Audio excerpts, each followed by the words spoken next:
Gadis barbar pilihan Ustadz Tampan. Bab 278. Maryam memandangi suaminya yang tengah mengepang rambut panjang Laila melalui tutor dari YouTube. Dia hanya bisa geleng-geleng kepala melihatnya.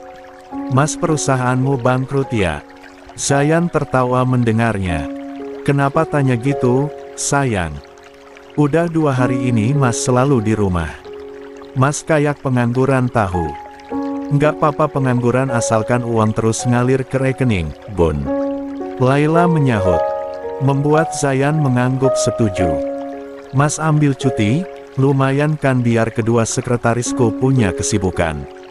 "Alasannya apa coba nggak kerja? Padahal Mas penggila kerja loh." Zayan berhenti mengepang rambut putrinya, kemudian duduk berdempetan dengan Maryam. Setelah itu dia membisikkan sesuatu yang membuat Maryam sendiri menyesal untuk bertanya. "Laila udah berumur 5 tahun, aku ingin kita punya anak lagi." Setelah mengepang rambut Laila dan menyuruhnya untuk bermain dengan anak tetangga, "Kita harus membuat adik untuk Laila.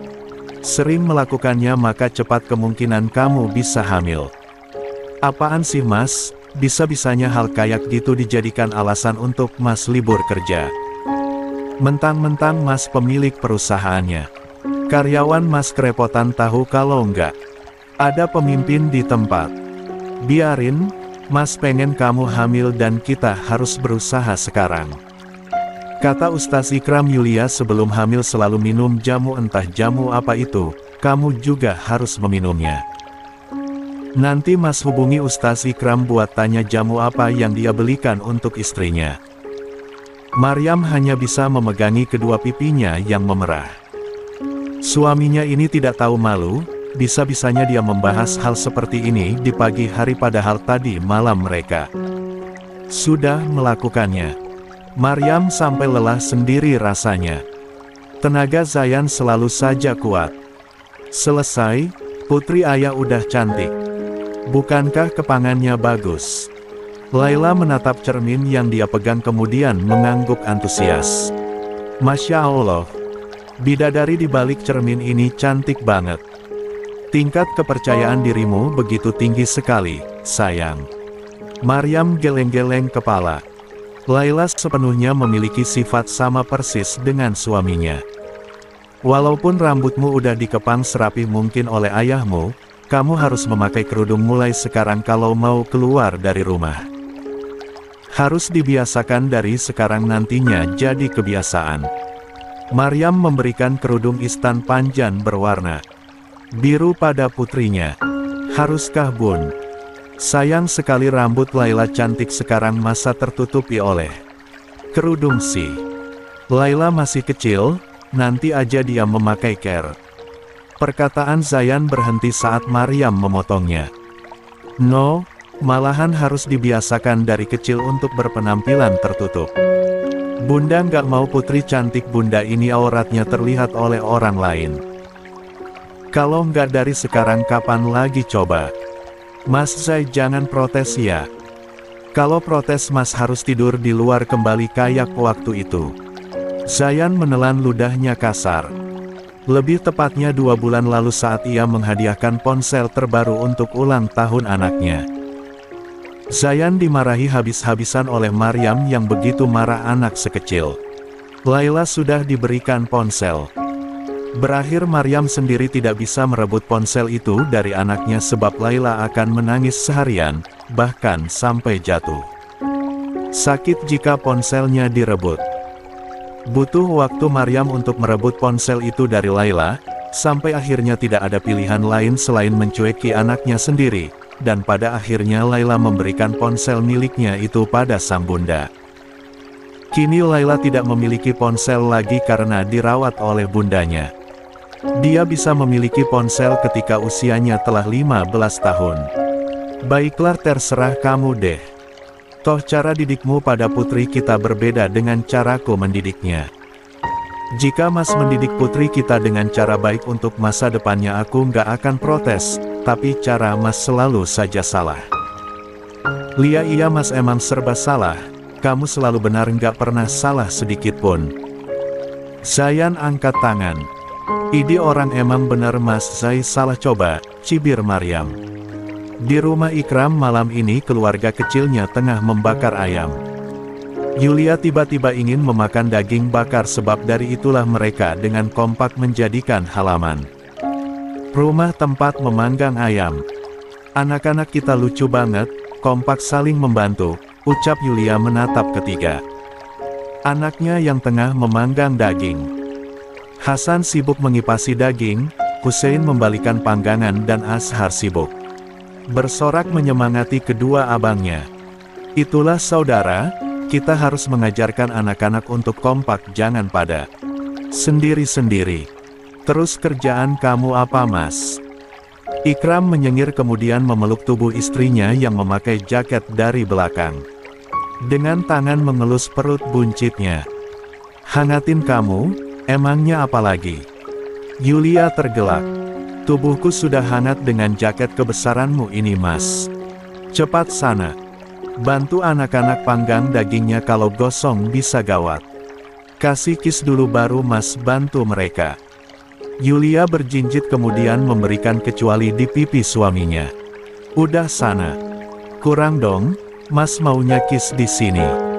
Yulia memekik saat bibirnya main Ikram cium. Kemudian dia memukul dada bidang. Ikram, ini tempat umum Mas. Aku tuh malu. Biasanya juga kamu nggak tahu malu, sayang. Ikram tertawa kemudian pergi. Mendekati ketiga anaknya. Sein, jangan terus dibalik dagingnya, biarkan yang bawah matang dulu baru nanti dibalik kalau udah mateng. Yulia duduk di kursi dekat pohon mangga sambil memandangi suami dan ketiga anaknya dengan senyuman yang tak pernah pudar. Aku sangat bahagia merasakan kebahagiaan ini, ya Allah. Mereka kebahagiaanku yang tidak aku sangka-sangka akan menjadi bagian kehidupanku. Bagaimanapun Yulia tidak akan melupakan masa lalunya. Dirinya yang sangat jauh dari Tuhannya, Allah begitu baik memberikan Ikram untuk menjadi suaminya, dan kini tidak terasa ia sudah memiliki 3 anak tampan dan juga sebentar lagi anak 4 lahir. Emi mikirin apa sih sampai suara Ashar nggak didengarkan. Yulia mengerjap, ia baru sadar jika anaknya sudah duduk di sampingnya. Dedek bayinya nendang lagi ndak. Ashar menjatuhkan kepalanya di perut sang Emi. Namun tidak merasakan pergerakan apapun. Coba kamu elus sayang. Boleh. Tentu. Mata Ashar berbinar kemudian tertawa bahagia. Hua adik Ashar nendang lagi Emi. Ashar sungguh ndak sabar pengen lihat dedek bayinya. Kalau adik kamu hadir kamu mau kasih apa sama adikmu, Hem? Yulia iseng bertanya, sambil mengusap noda hitam dari arang di pipi putranya. Ashar mengerjap lucu. Lia, ya Ashar mau kasih apa pada dedek bayi? Sebagai abang yang baik Ashar harus kasih hadiah pada keluarga baru kita. Yulia terkekeh geli. Emi hanya bercanda, tidak perlu memberikan hadiah ketika adikmu hadir nanti. Emi minta cukup menjadi abang yang baik dan lindungi adikmu. Ashar mengangguk hormat. Tentu Ashar akan menjaganya. Tapi Ashar juga harus memberikan hadiah pada dedek bayi. Nanti Ashar pikirkan bersama Bang Hasan dan Bang Hussein. Anak itu kembali mengelus perut sang Emi kemudian mengecupnya penuh sayang. Bentar lagi aku akan lihat adek, baik-baik di sana adek manisku. Adek juga nggak sabar kan? Lihat aku yang tampan ini Hem. Yulia mengelus rambut putranya dengan sayang. Ashar, ngapain kamu di sana? Cepat ambil piring daging bakarnya, udah mateng nih.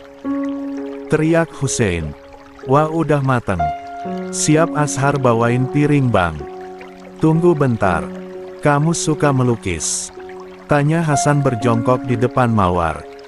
Iseng aja sih, soalnya aku ada tugas menggambar di sekolahku. Dengan bahasa isyarat Laila berkata, bibirnya tersenyum manis hingga kecantikannya bertambah.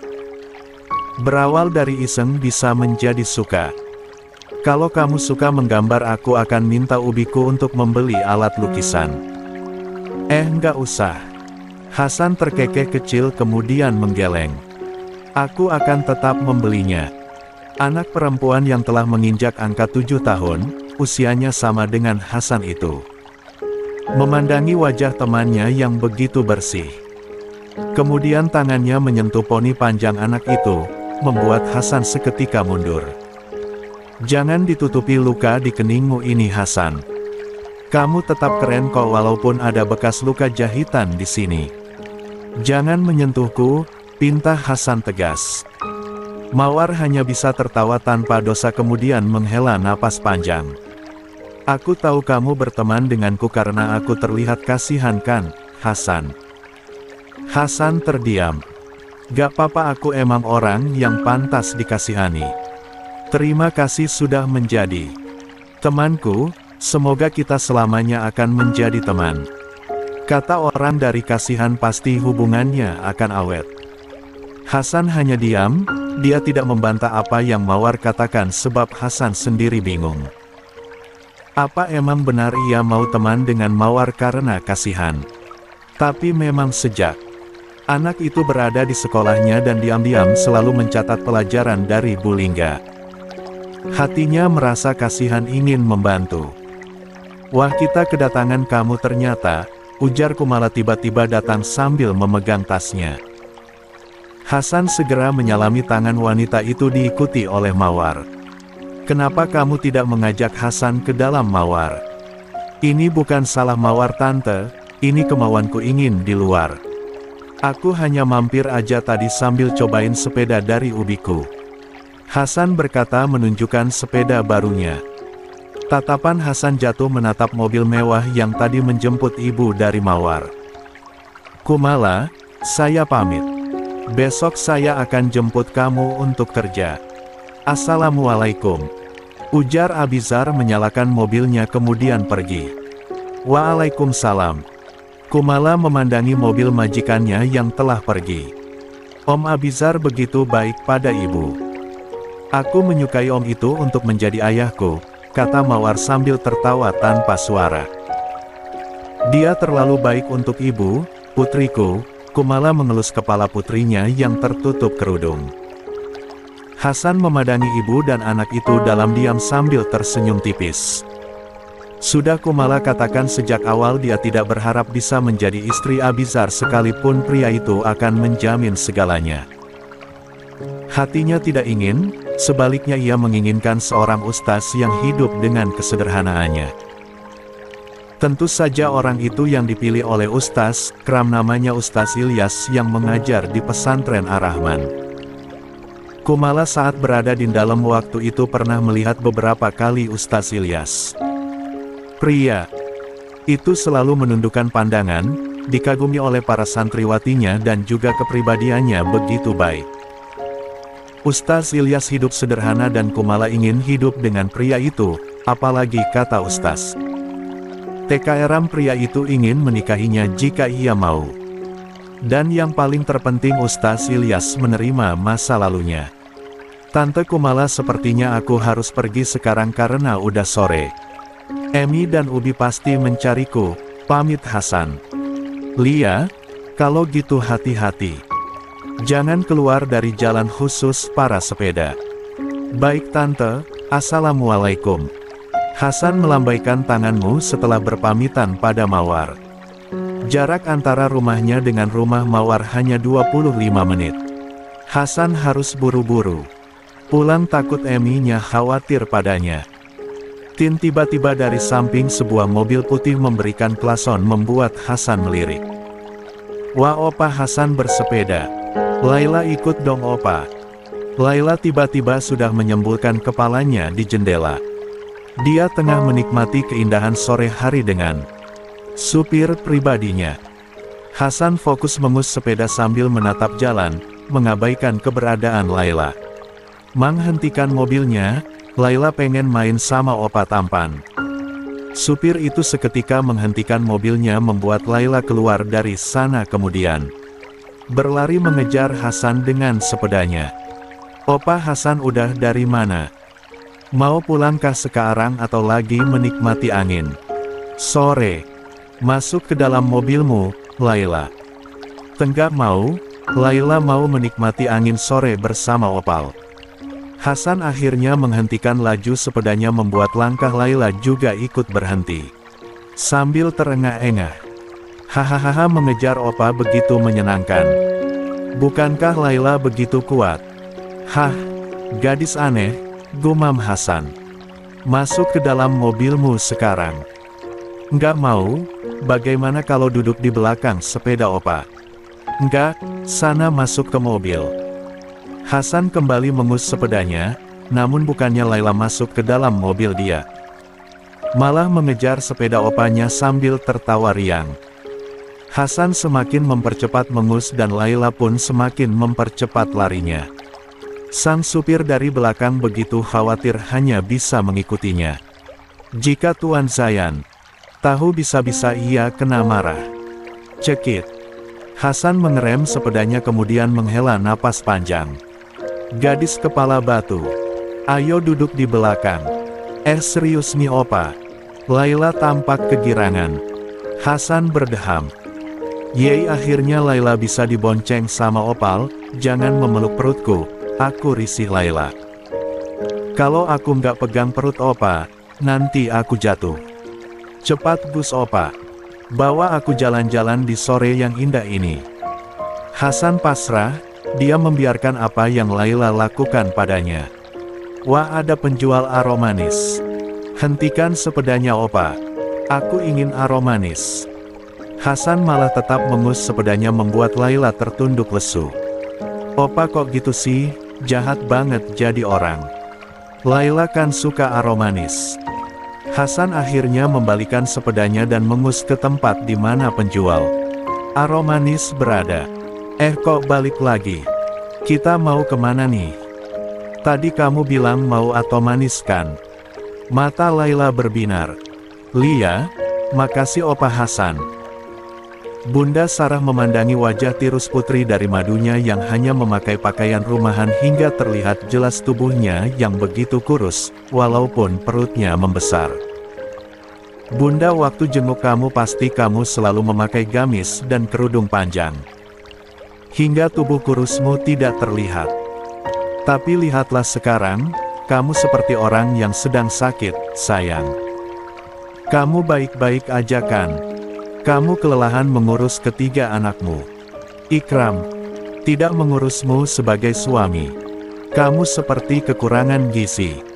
Daneswara ikut berkomentar, meraih tubuh putrinya. Kemudian mendekapnya tak lupa mengelus punggungnya. "Kalian ini terlalu banyak pikiran padahal aku baik-baik aja. Mas Ikram malahan menjagaku, dia setiap hari memberikanku makanan sehat buatan tangannya sendiri. Aku juga nggak dibolehin jajan karena takut nggak sehat untukku. Terus bagaimana dengan tubuh kurusmu ini? Lihat lenganmu terlihat hanya tulang. Apalagi pipimu tirus banget. Biasanya kalau kamu sedang hamil pasti tubuhmu berisi. Bunda mencemaskanmu, sayang." Yulia tersenyum mendengarnya. Dia tidak akan mengatakan apa yang sebenarnya terjadi pada kedua orang tuanya sebab ia tidak mampu melihat mereka bersedih. Dan tentunya pasti ayahnya akan menyalahkan suaminya sebab Ikram menginginkan dirinya hamil. Sekalipun Ikram tidak tahu mengenai kondisi Yulia waktu itu. "Tenang saja, kata dokter aku akan melakukan operasi caesar sebab tubuhku tidak memungkinkan untuk melahirkan normal. Aku akan baik-baik aja, ayah, bunda." "Hah, kamu ini selalu saja tidak ingin membuat kami berdua khawatir," ujar Daneswara, memberikan sapaan di kening putrinya. "Ini sudah sore, bunda dan ayah harus pergi. Nggak mau nginep aja? Kapan-kapan kita nginep," Daneswara berkata. Yulia mengangguk sebagai tanggapan perkataan ayahnya. "Suamiku juga bentar lagi pulang. Setelah kepergian kedua orang tuanya, Yulia menutup pintu rumah. "Sein, abangmu di mana?" "Bang Hasan masih main sepeda mungkin, Mai," jawab Hussein yang tengah sibuk memasang fuzel bersama Ashar. "Ini udah sore, Emi kan udah bilang kalau mau coba bersepeda di sekitar perumahan kita aja." Yulia begitu mengkhawatirkan putra pertamanya. Suara klakson dari mobil terdengar, itu pasti suara dari suaminya yang telah pulang. "Kalian hentikan bermain fuzelnya, Ubi kalian datang, ayo kita sambut." "Siap Emi."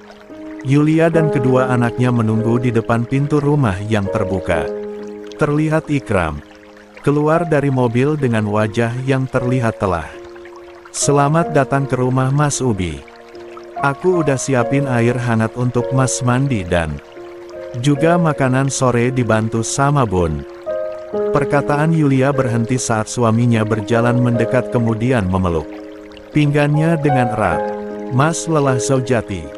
Yulia tersenyum dengan tatapan lembut. "Ayo aku bantu untuk masuk Mas." "Anak-anak, tutup pintu pagarnya. Tunggu, kenapa kemeja Ubi robek?" Heran Hussein membuat Yulia segera sadar. "Loh, ini bolong seperti terkena api, Mas, apa yang terjadi?" Tatapan wanita itu menjadi khawatir. "Pabrik bagian belakang terbakar karena listrik konslet. Mas berusaha menyelamatkan orang-orang yang bertugas di bagian sana. Jangan khawatir, tidak akan luka yang serius. Hanya luka bakar kecil yang Mas alami. Untungnya karyawan Mas semua selamat. Jangan khawatir, bagaimana? Pabrik Mas kebakaran, dan Mas ada di sana, mana mungkin Mas baik-baik saja. Bagian mana yang sakit? Kenapa Mas nggak kasih kabar buruk? Ini padaku dari awal. Maaf. Bagian punggung kena dikit dan udah diobati oleh dokter. Sekarang Mas harus menghitung berapa total kerugian karena kebakaran itu. Walaupun yang terbakar bagian belakang saja, tapi bagian sana tempat penyimpanan sepatu hasil buatan pabrik kita. Ya Allah, hari ini begitu berat."